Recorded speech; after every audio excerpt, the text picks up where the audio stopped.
So how is money really created? It's not just about printing up a bunch of bills. It's actually way more interesting than that. A pretty small action by a central bank can kick off this incredible chain reaction, one that ends up massively increasing the entire money supply. So yeah, let's dive in and see exactly how they pull it off.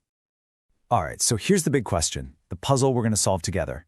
How on earth does a 200 shekel move by the central bank end up creating 1,000 shekels of new money out of thin air? I mean, it sounds kind of like a magic trick, right? But trust me, by the end of this, you're going to see exactly how the sausage is made. You'll get the mechanics behind this incredible multiplication. Okay, first things first. Before we get to the action, we got to know what we're working with. So let's take a quick snapshot of our little model economy. This is our baseline, the before picture. All right, let's break this down. Don't worry, it's pretty straightforward. C is the cash people are holding, R is the reserves that banks have tucked away, and D is what everyone has in their bank accounts, their deposits. Now, the total money supply, M, that's just the cash plus the deposits, simple enough. But the really important one to watch is B, the monetary base. That's the cash plus the bank reserves. For us, it starts at 1,000. Keep your eye on that number, it's going to be a key player in this whole story. Okay, so our economy is just ticking along, and then the central bank decides it's time to step in. This is the catalyst. They're about to do something that directly involves the commercial banks, and, well, it's going to shake things up a bit. And here it is, the big move. The central bank buys 200 shekels worth of bonds from the commercial banks. So it's a simple trade. The banks give the central bank some bonds, and in return, the central bank gives them 200 shekels. But here's the kicker. This is brand new money. It literally didn't exist a moment ago. Now, this kind of action has a specific name. The source material calls it, well, in Hebrew, it's irui chitzoni chiyuvi. So let's unpack what that means for us in English. So the translation is positive external infusion. Positive's easy, right? It just means money is being added. But the real keyword here, the one that changes everything, is external. Think about it. This isn't just shuffling money around that's already in the system. No. This is brand new cash created out of thin air and injected from the outside by the only institution that can legally do it, the central bank. So what happens right away? Well, those 200 shekels land directly in the commercial bank's reserves. Boom. The reserves jump from 900 to 1,100. And remember our key player, the monetary base? Since it's just reserves plus currency, it also goes up by exactly 200. Just like that, the very foundation of our money supply has gotten bigger. And that, right there, is the first critical step. The monetary base, that core amount of money that the central bank controls, has just expanded from 1,000 to 1,200. You could think of this increase as, like, the seed, a small seed from which a much, much bigger tree is about to grow. But hold on, that 200 shekel bump is not the end of the story. Not even close. It's just the beginning. Now, we get to the really cool part. The part that feels like magic, the multiplier effect. Okay, so the key concept here is something called the deposit multiplier. See, banks don't have to keep every single dollar you deposit sitting in a vault. They only have to hold on to a small fraction of it. That's called the reserve ratio. The rest, they can lend it out. And here's the crazy part. When they lend it out, that loan becomes a new deposit in someone else's account, which the bank can then lend out a piece of again, and again, and again. The formula for figuring out just how big this chain reaction can get is super simple. It's just 1 divided by that reserve ratio. So, in our little example economy, the rules say banks have to keep 20% of their deposits in reserve. So the ratio is 0.2. We plug that into our formula, 1 divided by 0.2, and that gives us a multiplier of 5. Now what does that mean? It means that for every single shekel the banks hold in reserve, the system as a whole can support 5 shekels in deposits. That's some serious leverage. Okay, let's do the math then. We've got our new, bigger reserve pile of 1,100 shekels. Now we take our multiplier, which is 5, we multiply 1,100 by 5, and we get 5,500 shekels. Wow, that's the new potential total for all deposits. Think about that. We started at 4,500. That is a huge jump. All right, we're almost there. We've seen the reserves go up. We've calculated the new supersized level of deposits. So now it's time for the big reveal. Let's put all the pieces together and see what the final impact is on the total money supply. And the calculation here is super simple. Remember, the money supply, M, is just deposits plus the cash people are holding. So our new multiplied deposits are 5,500.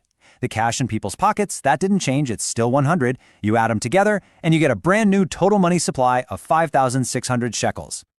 So let's just let that sink in for a second. We started with a money supply of 4,600. And now, after that one single action by the central bank and the power of the multiplier, the total amount of money in our economy has shot up to 5,600. And there you have it. That initial 200 shekel injection from the central bank, it resulted in a total increase of 1,000 shekels in the money supply. We've solved the puzzle. That 200 shekels was multiplied 5 times over by the magic of the banking system. So what's the big lesson here? What's the key takeaway? Well, the fundamental principle we've just watched play out is that it all comes down to one simple thing: where the money comes from. And honestly, this quote from the source material just nails it. It says, an internal infusion doesn't change the monetary base. An external infusion changes the monetary base. That distinction, that's everything. It's the absolute key to understanding how money is really created. Let's really spell this out. What we just saw was an external infusion. New money was created from the outside, injected into the system, and that grew the monetary base, kicking off the whole multiplier chain reaction. An internal infusion is totally different. That's just money moving around that already exists. Like, imagine you take $100 out of your wallet and deposit it in your bank account. The money just moved from currency to reserves. The total monetary base didn't change one bit, so no new money gets created. Understanding that difference, that's basically understanding the engine of modern monetary policy. And all of this leads to one final, really big question, doesn't it? We've just seen how incredibly powerful this tool is. A central bank can basically wave a magic wand and expand the money supply with a pretty small action. Now, that power is obviously crucial for managing a modern economy, but it's also a little scary. It makes you wonder, if it's this easy to create money, what stops them from creating too much? What's to prevent them from just putting their way into total economic chaos? That is a thought I'll leave you with. Okay, so have you ever really stopped to think about where money comes from? Really comes from. It's not just about the government printing presses, not by a long shot. Most of the money in our economy is actually created every single day right inside the banks we use. And today, we're going to pull back that curtain and see exactly how it's done. So that brings us to the big question, right? Can banks just create money out of thin air? It sounds a little crazy, maybe even like something out of a conspiracy theory. But believe it or not, it's pretty much the core of how modern banking works. And to really get how, we've got to start with the foundation. Right, so before we can watch money multiply, which is the exciting part, we have to understand what it's built on. Think of it like the raw material for the entire financial system. And that raw material has a name: the money base.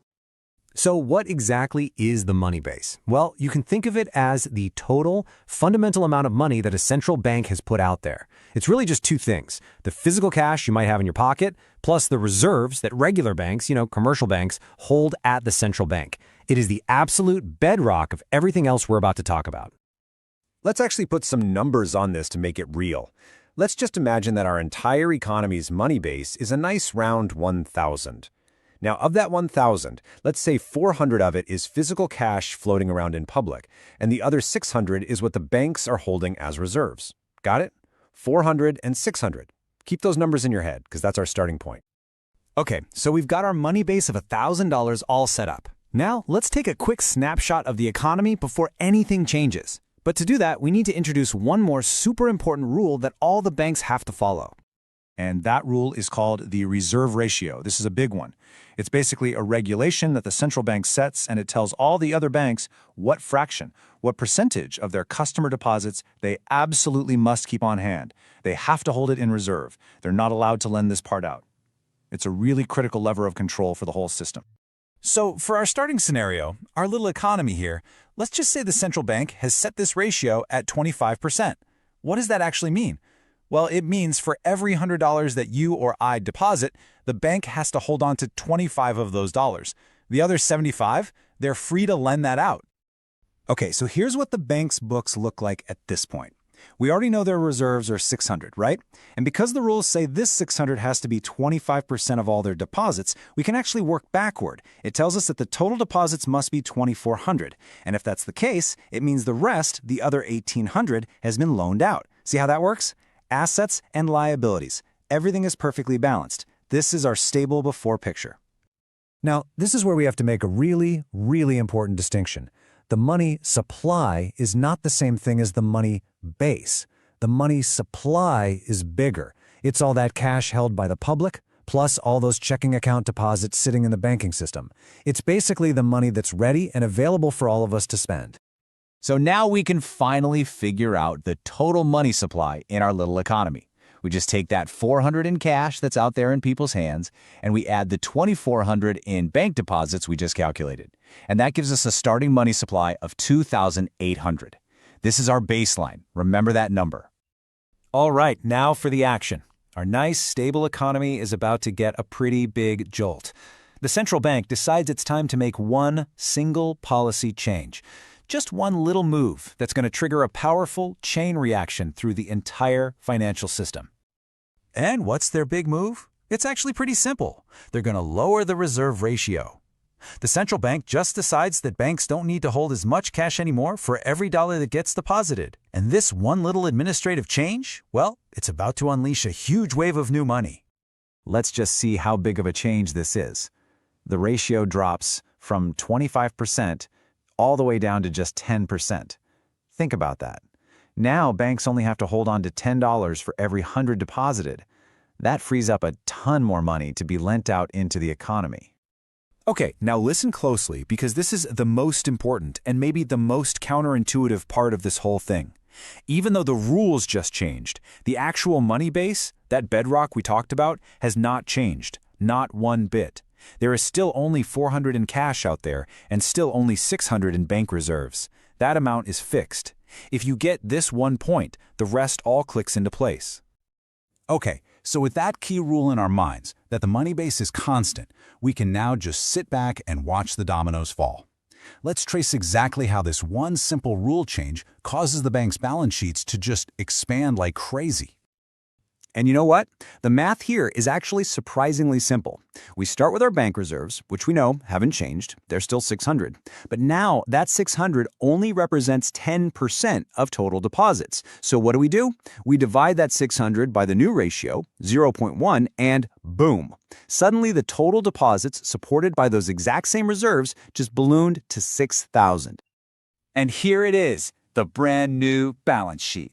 Just look at that thing. The reserves? They're still $600. That didn't change. But now they're backing up $6,000 in deposits. And to make it all balance out, the banks have now been able to create a massive $5,400 in brand new loans. All because one little rule changed. All right, we've seen the mechanics, we've watched the balance sheet explode, and now it is time for the big reveal. Let's calculate the new total money supply in our transformed economy. So what's our new grand total? We use the exact same formula as before.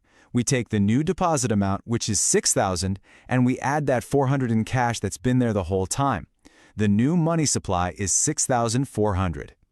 And here it is. This is the real aha moment. Just look at this comparison. We started with a money supply of $2,800, and after the central bank did nothing more than change a rule on a piece of paper, the money supply has now exploded to $6,400. The amount of spendable money in the economy just more than doubled. And that's the bottom line right there. A total of $3,600 in new money was just created, and not by printing a single bill, but just by changing the rules of lending. This new money exists as digital deposits and loans created by the banking system itself. So what are the big takeaways here? What should you really remember from all this? Well, first, the money base and the money supply are two totally different beasts. Second, commercial banks really, truly do create money, not by printing it, but through the simple act of lending. And finally, a central bank has this incredible power to expand the money supply just by tweaking that little number, the reserve ratio. Of course, this leaves us with a pretty huge question, doesn't it? If banks can create money just like this, what's to stop them from creating an infinite amount and causing total chaos? Well, the answer to that involves things like central bank controls, economic demand, and the ever-present risk of bank runs. But that, my friends, is a story for a whole other day.